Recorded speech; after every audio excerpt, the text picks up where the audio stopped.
Azərbaycanda tanınmış iş adamı Melissa Group tikinti şirkətinin sahibi Qalib Məmmədov saxlanılıb. Xəbər Studiya xəbər verir ki, bu barədə Daxili İşlər Nazirliyi məlumat yayıb. Qalib Məmmədov dünən axşam saatlarında Yasamal rayonunda baş verən qanunsuz və qəddar ev söküntüsü faktı ilə bağlı hüquq mühafizə orqanları tərəfindən saxlanılıb.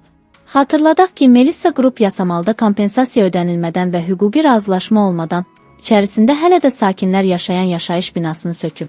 Bu fakt ictimaiyyətdə dərin narazılıq doğurmuş, vətəndaşların hüquqlarının ciddi şəkildə pozulduğu bildirilmişdi. Hadisə vandal söküntü kimi qiymətləndirilir və ictimai rezonans doğurub. Qalib Məmmədovun əməllərinə hüquqi qiymət verilməsi üçün artıq cinayət işi açıldığı ehtimal olunur. Məsələ ictimaiyyətin və medianın diqqət mərkəzindədir.